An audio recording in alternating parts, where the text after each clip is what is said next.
बहुत समय पहले की बात है, जब भारत छोटे छोटे राज्यों में बंटा हुआ था। हर जगह अपना राजा, अपनी सेना, अपनी सीमाएं और अपने स्वार्थ थे। उन सब के बीच एक बड़ा और समृद्ध राज्य था, मगध, जिसकी राजधानी थी पाटलिपुत्र। यह राज्य कभी अपनी न्यायप्रियता और वैभव के लिए प्रसिद्ध था, लेकिन अब उस पर शासन करता था राजा धनानंद, जो अपनी अत्याचारी नीतियों और विलासिता के लिए बदनाम था। उसकी प्रजा करों के बोझ तले दबी थी, किसान भूख से तड़प रहे थे, सैनिक असंतोष से भरे थे और दरबार में चापलूसी का बोलबाला था। ऐसे ही समय में नालंदा विश्वविद्यालय से एक तेजस्वी ब्राह्मण विद्वान निकल पड़ा। उसका नाम था कौटिल्य, जिसे बाद में पूरी दुनिया चाणक्य के नाम से जानने लगी। चाणक्य एक साधारण ब्राह्मण नहीं थे। उनके मस्तिष्क में तीक्ष्ण बुद्धि, दृढ़ संकल्प और राष्ट्र के प्रति गहरी निष्ठा थी। उन्हें विश्वास था कि भारत का वैभव तभी लौटेगा जब इस भूमि पर एक सशक्त, न्यायप्रिय और एकीकृत शासन स्थापित होगा। एक दिन चाणक्य पाटलिपुत्र पहुँचे। उनका उद्देश्य था राजा धनानंद को धर्म और नीति का पाठ पढ़ाना।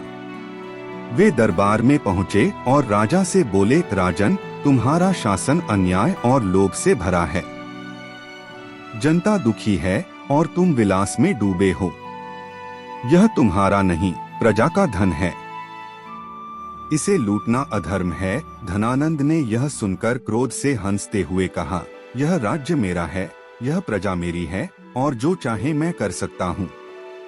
तू कौन है मुझे उपदेश देने वाला? चाणक्य ने शांत स्वर में कहा, मैं वही हूँ जो अन्याय के विरुद्ध खड़ा होता है। लेकिन राजा ने अपमानपूर्वक आदेश दिया, इस ब्राह्मण को दरबार से बाहर निकाल दो। सैनिकों ने चाणक्य को खींचकर बाहर फेंक दिया। अपमान के उस क्षण में चाणक्य ने मिट्टी की मुट्ठी उठाई और प्रतिज्ञा ली, मैं इस नंद वंश को उसकी जड़ों से उखाड़ दूंगा। यह मेरी शपथ है, जब तक यह अन्याय समाप्त नहीं होगा, मैं विश्राम नहीं करूंगा। वह दिन चाणक्य के जीवन का सबसे निर्णायक क्षण था। उस अपमान ने एक ऐसी आग जलाई जिसने आने वाले वर्षों में पूरे भारत का इतिहास बदल दिया। चाणक्य मगध छोड़कर निकल पड़े। वे गांव-गांव घूमे, लोगों से बात की, उनके दुख सुने। उन्हें समझ में आया कि भारत के लोग साहसी हैं, लेकिन वे बंटे हुए हैं। उन्हें बस एक नेता चाहिए जो उन्हें एकजुट कर सके, एक ऐसा व्यक्ति जो सिंह की तरह निर्भीक हो, लेकिन जनता का सच्चा सेवक भी। कई वर्षों की खोज के बाद चाणक्य तक्षशिला पहुँचे। वहाँ की गलियों में उन्होंने एक बालक को देखा जो मिट्टी के खिलौनों से राजसभा खेल रहा था। वह अपने दोस्तों के साथ न्याय कर रहा था। निर्दोष को दंड देना अधर्म है, दोषी को क्षमा करना पाप है। चाणक्य ने उसकी आंखों में अद्भुत तेज देखा। उन्होंने पास जाकर पूछा, बालक, तुम्हारा नाम क्या है? वह बोला, मेरा नाम चंद्रगुप्त है। चाणक्य मुस्कुराए, क्या तुम राजा बनना चाहते हो? बालक बोला, हाँ, पर ऐसा राजा नहीं जो प्रजा से कर ले, बल्कि ऐसा जो प्रजा के लिए लड़े। उसी क्षण चाणक्य ने तय कर लिया, यही बालक भारत का भावी सम्राट बनेगा। तक्षशिला में चाणक्य ने उसे अपने संरक्षण में ले लिया। उन्होंने चंद्रगुप्त को न केवल युद्धकला, धनुर्विद्या और तलवारबाजी सिखाई, बल्कि राज्यशास्त्र, कूटनीति, मनोविज्ञान और नीति का ज्ञान भी दिया। वे कहते थे, राज्य तलवार से नहीं, नीति से टिकता है। चंद्रगुप्त दिन रात अध्ययन करता। उसके भीतर एक आग जलने लगी, अपनी भूमि को स्वतंत्र और न्यायपूर्ण बनाना। कई वर्षों के प्रशिक्षण के बाद जब चंद्रगुप्त युवा हुआ, तब चाणक्य ने उससे कहा, अब समय आ गया है, हमें मगध की अन्यायी सत्ता को समाप्त करना है। पहले प्रयास में उन्होंने कई छोटे राज्यों को एकजुट करने की कोशिश की, परंतु नंद वंश शक्तिशाली था, उसकी सेना विशाल थी। युद्ध हुआ, लेकिन चंद्रगुप्त पराजित हुआ। कई सैनिक मारे गए और उन्हें भागना पड़ा। वह निराश था, लेकिन चाणक्य ने कहा, हार अंत नहीं होती, यह सीख है। जो गिरकर उठता है वही सम्राट बनता है। वे तक्षशिला लौटे। चाणक्य ने वहीं से अपना गुप्तचर तंत्र बनाया। उन्होंने व्यापारियों, किसानों, सैनिकों सबको अपने नेटवर्क में शामिल किया।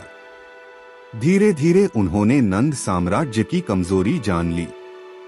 चाणक्य ने एक अनोखी नीति अपनाई। उन्होंने कहा, शत्रु को बाहर से नहीं, भीतर से हराओ। उन्होंने धनानंद के मंत्रियों में मतभेद पैदा किए, सैनिकों में असंतोष फैलाया और जनता में क्रांति की भावना जगाई। धीरे धीरे नंद साम्राज्य भीतर से टूटने लगा। फिर एक दिन निर्णायक युद्ध का समय आ गया। चंद्रगुप्त की सेना ने मगध की सीमाओं को पार किया। युद्धभूमि में नगाड़े गूंज उठे, तलवारें चमकने लगी। चाणक्य युद्धभूमि से दूर एक ऊंचे टीले पर खड़े थे। उनका चेहरा शांत था लेकिन आंखों में बिजली थी। उन्होंने कहा, आज यह युद्ध केवल भूमि का नहीं, धर्म का है। आज या तो अन्याय मिटेगा या मैं युद्ध भयंकर हुआ।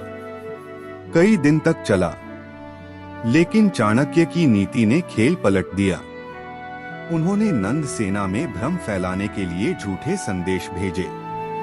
सैनिक दिशाहीन हो गए और उसी समय चंद्रगुप्त ने केंद्र पर आक्रमण किया। नंद सेना पराजित हुई। राजा धनानंद बंदी बनाया गया। चंद्रगुप्त उसके सामने खड़ा था।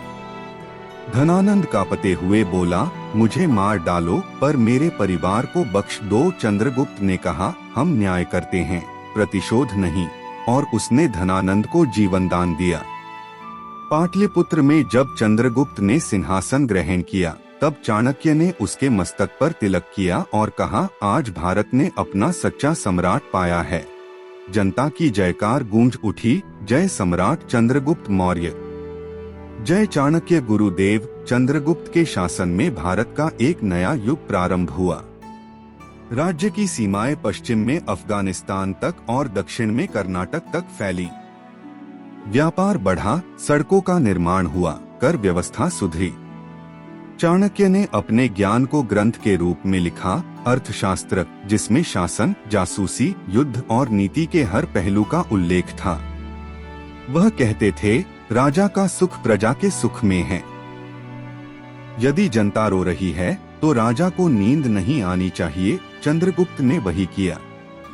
उसने रातों में भेष बदलकर गलियों में घूमना शुरू किया ताकि वह जनता की तकलीफें खुद जान सके।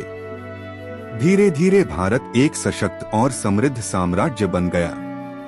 वर्षों बीत गए। चाणक्य अब वृद्ध हो चुके थे। उनका चेहरा शांत था, जैसे उन्होंने जीवन का उद्देश्य पूरा कर लिया हो। एक दिन उन्होंने चंद्रगुप्त को बुलाया और कहा, अब तुम्हारा साम्राज्य स्थिर है। मेरा कार्य पूर्ण हुआ।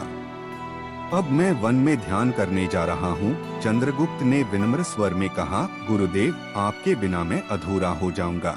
चाणक्य ने मुस्कुराते हुए कहा, राज्य व्यक्ति से नहीं, विचार से चलता है। मेरा विचार अब तुम्हारे भीतर जीवित रहेगा। जब भी कोई अन्याय मिटाने उठेगा, जब कोई राष्ट्र के लिए त्याग करेगा, समझना वहां मैं हूँ। इतना कहकर वे वन की ओर चले गए। कुछ वर्षों बाद उन्होंने ध्यानस्थ अवस्था में अपनी देह त्याग दी। चंद्रगुप्त ने उनकी स्मृति में एक विशाल गुरुकुल बनवाया, जहां आने वाली पीढ़ियां राज्यशास्त्र और नीति का अध्ययन करती रहीं। आज हजारों वर्ष बाद भी जब किसी नेता में दूरदृष्टि होती है, जब कोई राष्ट्र के लिए सब कुछ त्याग देता है, तो लोग कहते हैं, उसमें चाणक्य की बुद्धि और चंद्रगुप्त का साहस है।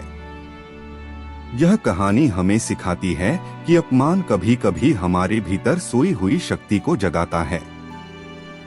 अगर इरादा सच्चा हो और उद्देश्य राष्ट्र के लिए हो, तो एक साधारण ब्राह्मण भी इतिहास बदल सकता है। अगर आपको यह कहानी प्रेरणादायक लगी हो, तो वीडियो को लाइक, शेयर और सब्सक्राइब जरूर करें, क्योंकि हर महान बदलाव की शुरुआत एक विचार से होती है और उस विचार का नाम है चाणक्य नीति।